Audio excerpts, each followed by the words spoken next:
ಬಳಿಕ ಅಖಾಡ ಬಿಗ್ ಫೈಟ್ಗೆ ಮತ್ತೆ ಸ್ವಾಗತ. ಸರ್, ಈಗ ಜಾತಿ ಸಮೀಕರಣ ಅಂತ ಬಂದಾಗ ನಾವು ನೋಡ್ತಾ ಇದ್ದೀವಿ, ಅಲ್ಲಿ ಬಿಹಾರದಲ್ಲಿ ಬಹಳ ಎಫೆಕ್ಟಿವ್ OBC ಮತ್ತು EBC ಬಹಳ ಫ್ಯಾಕ್ಟರ್ ಆಗ್ತವೆ, ಯಾಕಂದರೆ ಗೆಲುವಿನ ಮುಖ್ಯ ಪಾತ್ರ ವಹಿಸ್ತವೆ. ಅದರ ಜೊತೆಗೆ ಈಗ ವಕ್ಫ್ ಕಾಯ್ದೆ ಏನು ಬಂತು, ಅದಕ್ಕೆ ನಿತೀಶ್ ಕುಮಾರ್ ಅವರು ಬೆಂಬಲ ಕೊಟ್ಟರು. ಹಾಗಾಗಿ ಮುಸ್ಲಿಂ ಮತಗಳು ಕೂಡ ಕೈಬಿಟ್ಟು ಹೋಗ್ತವೆ ಅಂತ ನಿತೀಶ್ ಅವ್ರಿಗೆ. ಇಲ್ಲ, ನಿತೀಶ್ ಅವ್ರಿಗೆ ಮುಂಚೆಯಿಂದ ಒಂಥರ ಸೆಕ್ಯುಲರ್ ಟ್ಯಾಗ್ ಇತ್ತು. ಯಾಕಂದರೆ ಮೋದಿ ಅವ್ರನ್ನ ಅವ್ರು ಯಾವತ್ತೂ ನಂಬಿರಲಿಲ್ಲ. ಮೋದಿ ಅವ್ರನ್ನ ಅದೇ ಒಂದ್ಸಲಿ ಅವ್ರ ಪರ ಇದ್ರು ಕೂಡ ಮೋದಿ ಅವರು ಪ್ರೈಮ್ ಮಿನಿಸ್ಟರ್ ಆದಾಗ ಅವ್ರನ್ನ ವೆಲ್ಕಮ್ ಮಾಡಿರಲಿಲ್ಲ. ಅವರು ಈ was hating like anything Modi ಅವ್ರನ್ನ. ಆದರೆ ಅವ್ರೊಂದು ಸೆಕ್ಯುಲರ್ ಟ್ಯಾಗ್ ಇತ್ತು, ಅವ್ರ ಮೈನಾರಿಟಿ ಅವ್ರನ್ನೂ ಎಲ್ಲರನ್ನೂ ಒಟ್ಟಿಗೆ ತೆಗೆದುಕೊಂಡು ಹೋಗ್ತಾರೆ ಅಂತ. ಆದರೆ ಯಾವಾಗ ಅವರು ಅಧಿಕಾರಕ್ಕೋಸ್ಕರ ಈ ಕಡೆ ಆ ಕಡೆ ಮಾಡಿದ್ರು, ಜನ ಅವ್ರ ಮೇಲೆ ನಂಬಿಕೆ ಹೋಗ್ಬಿಟ್ಟಿದೆ ಜನಗಳಿಗೆ. ಈಗ ಅವರು ಕಳೆದ ಬಾರಿ ಏನು ಚುನಾವಣೆಯಲ್ಲಿ ಏನು ಅವ್ರಿಗೆ ಅಲ್ಪಸಂಖ್ಯಾತರು ಕಡಿಮೆ ಜನ ಇರೋದು, ಆದರೆ ದಲಿತವರು, ಹಿಂದುಳಿದವ್ರದವರು ಅದೆಲ್ಲ ಇದೆಯಲ್ಲ, ಅದು ತುಂಬ ಜನ ಅವ್ರು ಕೈ ಹಿಡಿತಾ ಇದ್ರು. ಈ ಬಾರಿ ಆ ರೀತಿಯ ಒಂದು ಏನು ಸೂಚನೆ ಕಾಣ್ತಿಲ್ಲ. ಇವಾಗ ಇವೇನೋ ಗ್ಯಾರಂಟಿ ಸ್ಕೀಮ್ಗಳು ನಾವು ಮಾಡ್ತಾ ಇದೀವಿ ಅನ್ನೋದು ಜನಗಳು ಗೊತ್ತಾಗ್ತದೆ, ಇದು ಬರೀ ಚುನಾವಣೆಗೋಸ್ಕರ ಗಿಮಿಕ್ ಮಾಡ್ತಾ ಇದ್ದಾರೆ ಅಂತ ಅನ್ಸುತ್ತೆ. ಯಾಕಂದ್ರೆ ನೀವೇನಾದ್ರು ತರೋ ಶಕ್ತಿ ಸಾಮರ್ಥ್ಯ ಇದ್ರೆ ಕೇಂದ್ರ ಸರ್ಕಾರ ತರಬೇಕಿತ್ತು, ಉದ್ಯೋಗ ಸೃಷ್ಟಿ ಮಾಡಿಸ್ಬೇಕಾಗಿತ್ತು. ನೀವು ಮೋದಿ ಅವರು 40 ವರ್ಷದಿಂದ ಇದ್ದಾರೆ, ನೀವು ಇದ್ದೀರಿ ಇಲ್ಲಿ. ಸೊ ಯಾಕೆ ಏನು ಮಾಡಿಲ್ಲ? ಯಾಕೆ ಇಲ್ಲಿನ ಮಕ್ಕಳು ಬೇರೆ ಕಡೆ ರಾಜ್ಯಗಳಿಗೆ ಹೋಗಿ ವಲಸೆ ಹೋಗ್ತಾ ಇದ್ದಾರೆ? ಇದು ಜನಗಳ ಭಾವನೆ ಇದೆ. ಸೊ ಹಾಗಾಗಿ ಈ ಬಾರಿ ಆ ಚುನಾವಣೆಯಲ್ಲಿ ಅವರಿಗೆ ತಕ್ಕ ಪಾಠ ಮಾಡ್ತಾರೆ. ಪೆಹಲ್ಗಾಮ್ ಅಂತ ಒಂದು ದೊಡ್ಡ ದುರ್ಘಟನೆ ಆದ ಮೇಲೂ ಕೂಡ ಮೋದಿಯವರು ಎಲ್ಲಿದ್ರು ಅವತ್ತು? ಆಲ್ ಪಾರ್ಟಿ ಮೀಟಿಂಗ್ ಅಲ್ಲಿ ಭಾಗವಹಿಸಿದ್ರ? ಬಿಹಾರಲ್ಲಿದ್ರು. ಬಿಹಾರ ಚುನಾವಣೆ ತಯಾರಿ ಮಾಡ್ತಾ ಇದ್ರು. ಅವ್ರದ್ದು ಎಂತಹ ಸಿಚುವೇಶನ್ ಅಲ್ಲೂ ಕೂಡ ಮೋದಿ ಅವರು ಚುನಾವಣೆಗೆ ಮಾತ್ರ ಗಮನ ಕೊಡ್ತಾರೆ ಹೊರತು ಬೇರೆ ಯಾವ ಕೆಲಸವನ್ನು ಮಾಡೋದಿಲ್ಲ. ಚುನಾವಣೆಗಾಗಿ prime minister Rahul Gandhi prime minister ಅಲ್ಲ, ಮೋದಿ ಪ್ರೈಮ್ ಮಿನಿಸ್ಟರ್. ಮೋದಿ ಇಬ್ರು ಕೆಲಸ ಮಾಡ್ತಾರೆ, ಇಬ್ಬರೇ ಕೆಲಸ ಮಾಡ್ತಾರೆ. ಅದಾನಿ ಮತ್ತೆ ಅಂಬಾನಿ ಬಿಟ್ಟು ಯಾವತ್ತಾರು ಜನಗಳಿಗೆ ಕೆಲಸ ಮಾಡಿದಾರ ಮೋದಿ ಅವರು? ಯಾವತ್ತಾರು ಜನಗಳ ಮಧ್ಯೆ ಸೇರಿದ್ದಾರ ಅವರು?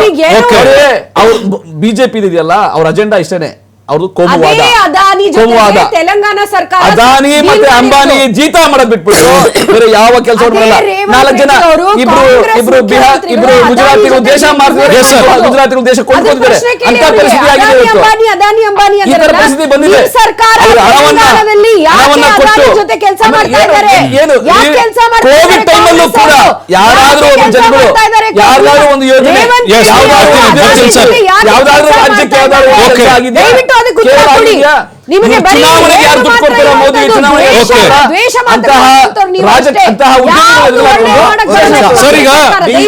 ಈಗ ಬಿಹಾರದಲ್ಲಿ ಮೀಸಲಾತಿ ನಿತೀಶ್ ಕುಮಾರ್ 35% ಮಹಿಳೆಯರಿಗೆ ಕೊಟ್ಟಿದ್ದಾರೆ. ಸರ್, ಮೋದಿಯವ್ರ ಪರವಾಗಿ ಮಹಿಳೆಯರು ಒಲವಿದ್ದಾರೆ ಅಂತ ಬಿಹಾರದಲ್ಲಿ ವೋಟರ್ಸ್.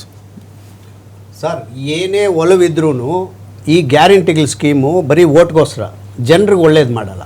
ಅದು ಮಾತ್ರ ಹೇಳ್ತೀನಿ. ಮೀಸಲಾತಿ ಇರ್ಬೋದು, ಯಾವುದೇ ಇರ್ಬೋದು, ಬರೀ ಎಲೆಕ್ಷನ್ ಟೈಮ್ನಲ್ಲಿ ಗಿಮಿಕ್ ಮಾಡ್ತಾರೆ, ಅದು ಒಂದು ಮಾಡಲ್ಲ, ಅದು ತಗೊಳಕ್ಕಾಗಲ್ಲ. ಇನ್ನೊಂದು ಇವಾಗ ಇರೋ ಒಂದೇ ಒಂದು ಪಕ್ಷ ಅಂದ್ರೆ ಆಶಾಕಿರಣ ಮಹಿಳೆಯರು ಅವರು ಅನೌನ್ಸ್ ಮಾಡ್ತಾರೆ, ಒಂದು ಮಾಡಲ್ಲ. ಇವತ್ತು ಡೆಲ್ಲಿನಲ್ಲಿ 2016 ಆರೋಗ್ಯದಲ್ಲೇ ಅಲ್ಲ, ಕ್ಲಿನಿಕ್ಗಳೆಲ್ಲ ಕೊಡ್ತಾ ಇಲ್ಲ. ಇವರು ಮತ್ತೆ ಯಾವ್ದು ಅಪ್ರೂವಲ್ ಕೊಟ್ಟಿರಲಿಲ್ಲ. ರೇಖಾ ಗುಪ್ತಾ ಅವರು ಬರೀ ಕೌನ್ಸಿಲರ್ ಆಗಿ ಎಲೆಕ್ಷನ್ ಟೈಮ್ ಇದರಲ್ಲಿ ಯಾವ ಕಾರ್ಪೊರೇಟ್ ಎಲೆಕ್ಷನ್ ನಲ್ಲಿ ಮೇಯರ್ ಆಗ್ಬೇಕಾದ್ರೆ AAPನವ್ರನ್ನ ಬಿಡ್ಲಿಲ್ಲ, ರೌಡಿಸಂ ಮಾಡಿದ್ರು, ಗಲಾಟೆ ಮಾಡಿದ್ರು.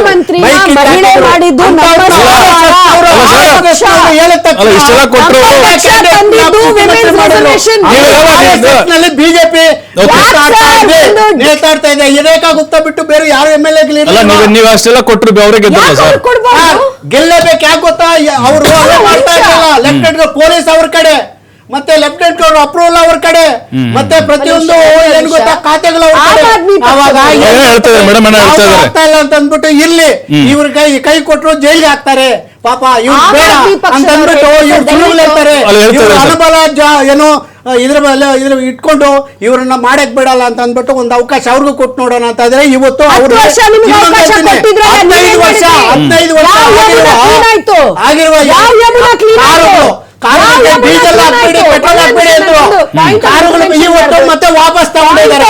ಇಂಥ ಪರಿಸ್ಥಿತಿನಲ್ಲಿ ಬಿಜೆಪಿ ನಡೀತಾ ಇದೆ. ಬಿಹಾರ ಸರ್, ಬಿಹಾರ ಮಾತ್ರ ಮಾಡೋಣ ಸರ್. ಗ್ಯಾರಂಟಿ ನಾವು AAP ನವರು ಅಲ್ಲಿ ಅಕೌಂಟ್ ಓಪನ್ ಮಾಡ್ತೀವಿ. ಓಕೆ, ಗ್ಯಾರಂಟಿ ನೆಕ್ಸ್ಟ್ 2007 ಗುಜರಾತ್ ಅಲ್ಲಿ ಗೆಲ್ತೀವಿ. ಗುಜರಾತ್ ಅಲ್ಲಿ ಗೆದ್ದ ಮೇಲೆ ಇಡೀ ನಮ್ಮ ಭಾರತ AAP ಟ್ಯಾಗ್ ಇಟ್ಕೊಂಡು ಓಡಾಡ್ತಾ ಇದೆ. ಜನರಿಗೆ ಒಳ್ಳೇದ್ ಮಾಡ್ತೀವಿ ಅಷ್ಟೇ ನಾನು ಹೇಳ್ಬೋದು. ಆ ದುರ್ಬಲ ದೇಶಕ್ಕೆ ಬರ್ಲೇ ಇರ್ಲಿ ಅಂತ ನಾನು ಹಾರೈಸ್ತೀನಿ. ಒಂದ್ ನಿಮಿಷ, ನಾನು ಒಂದೇ ಒಂದು ಪಾಯಿಂಟ್ ಆಫ್ ಇನ್ಫಾರ್ಮೇಶನ್. ಯಾಕೆ ಮಾಡ್ಬೇಕು? ಕರಪ್ಷನ್ ಗವರ್ಮೆಂಟ್ ಇರ್ಬೇಕಾ? ಕಾಂಗ್ರೆಸ್ ಬಿಜೆಪಿನೇ ಇರ್ಬೇಕಾ? ರೇಖಾ ಗುಪ್ತಾ ಅವ್ರನ್ನ ಯಾಕೆ ಇವ್ರು ಮುಖ್ಯಮಂತ್ರಿ ಮಾಡಿದ್ರು? ಬೇರೆ ಯಾರು ಸಿಕ್ಲಿಲ್ವಾ ಅಂತ ಹೇಳಿದ್ರಲ್ಲ, ಅವ್ರ ಕ್ವಾಲಿಫಿಕೇಶನ್ ಏನಾದ್ರು ಕಡಿಮೆ ಇದೆಯಾ? ಮಹಿಳೆಯರ ಬಗ್ಗೆ ನೀವು ಮಾತಾಡೋದು ಆತರನ? ಕಾಂಗ್ರೆಸ್ ಸಾಕ್ಷಿ ನಿಮ್ಮ ಹತ್ರ ಪೊಲೀಸ್ ನೀವು ಅರೆಸ್ಟ್ ಮೇಡಮ್, ಈಗ ಬಿಹಾರದ ಮಾತಾಡ್ಬೇಡ ಮೇಡಮ್. ರೇಖಾ ಗುಪ್ತಾ ಅವ್ರನ್ನ ಯಾಕೆ ಮೇಡಮ್ ಬಿಹಾರದ ಮಾತಾಡ್ಬೇಡ ಮೇಡಮ್. ಮಹಿಳಾ ಮೀಸಲಾತಿ ಇನ್ನೊಂದು ಇವ್ರು ಏನ್ ಸುಳ್ಳು ಹೇಳ್ತಾರೆ ಅಂದ್ರೆ, ಯಾರೋ ಕೇಳೋ ಒಂದು ಹುಡುಗಿ ನಾಟ್ಯ ಮಾಡಿದ್ರೆ ಆಯಮ್ಮಂದು ತೋರಿಸ್ತಾರೆ. ರೇಖಾ ಗುಪ್ತಾ ಯಾವ ತರ ಸುಳ್ಳುಗಳು ಹೇಳೋದು ತಪ್ಪು. ಸುಳ್ಳುಗಳು ಹೇಳ್ಬೇಡಿ ನೀವು. ಸರ್ ಒಂದ್ ನಿಮಿಷ ಸರ್, ಒಂದ್ ನಿಮಿಷ ಸರ್. ಈಗ ಹಿಂದುತ್ವ ಅಜೆಂಡ ಬಿಹಾರದಲ್ಲಿ ಹಿಂದುತ್ವ ಅಜೆಂಡ ಪ್ರಯೋಗ ಮಾಡಿದ್ದಾರೆ ಸರ್. ಬಿಜೆಪಿ ಅಪೋಸ್ ಮಾಡಿದ್ರು. ಹಿಂದುತ್ವ ಅಜೆಂಡ ಪ್ರಯೋಗ ಅಪೋಸ್ ಮಾಡಿದ್ರು. ಬಿಜೆಪಿ ಅಪೋಸ್ ಮಾಡಿದ್ರು. RSS ಯಾವತ್ತಾದ್ರೂ RSS ನಲ್ಲಿ RSS ನಲ್ಲಿ ಯಾವತ್ತಾದ್ರೂ RSS ಅಧ್ಯಕ್ಷರಾಗಿದ್ದಾರೆ. ಗೊತ್ತಾಗಿದೆ ಸರ್. ಆ ರೀತಿ ಪದ ಬಳಕೆ ಬೇಡ, ಆ ರೀತಿ ಪದ ಬಳಕೆ ಬೇಡ. 100 ವರ್ಷ ಆಗಿದೆ RSS. ಆ ರೀತಿ ಪದ ಬಳಕೆ ಬೇಡ.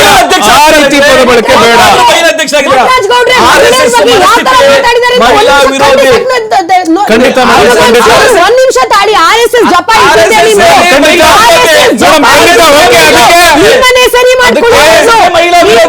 ನಿಮ್ಮನೆ ವಿರೋಧ ಇದೀನಿ. 100 ವರ್ಷ RSSಗೆ ತಂದಿರೋದು ಮಹಿಳಾ ಮೀಸಲಾತಿ. ಮಹಿಳಾ ಮೀಸಲಾತಿ ಆ ತರದ ಪದ ಬಳಕೆ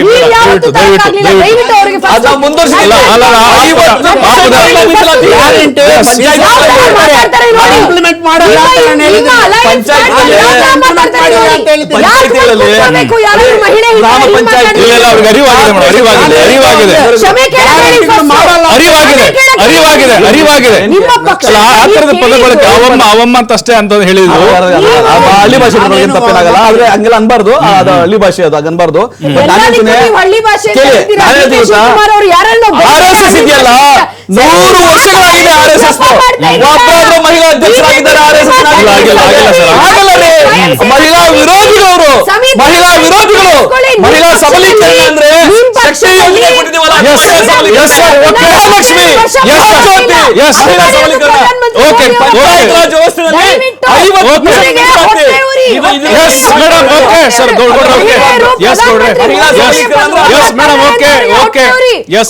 ಯೋಜನೆಯಿಂದ ಗೃಹಲಕ್ಷ್ಮಿ, ಗೃಹ ಜ್ಯೋತಿ,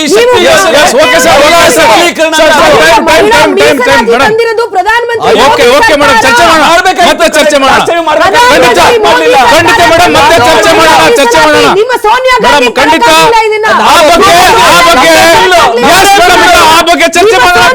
ಶ್ರೀಮತಿ ಸೋನಿಯಾ ಗಾಂಧಿ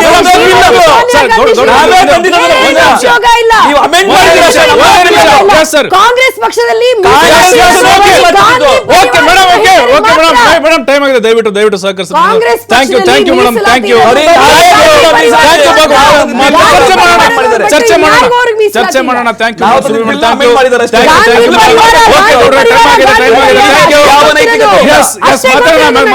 ಮಾತಾಡೋಣ. Thank you. 3 ಜನಕ್ಕೂ ಕೂಡ ಡಿಬೇಟ್ ಅಲ್ಲಿ ಭಾಗವಹಿಸಿದ್ದಕ್ಕೆ. ಬಿಹಾರ ಎಲೆಕ್ಷನ್ ನಾವು ಗಮನಿಸ್ತಾ ಇದ್ದೀವಿ.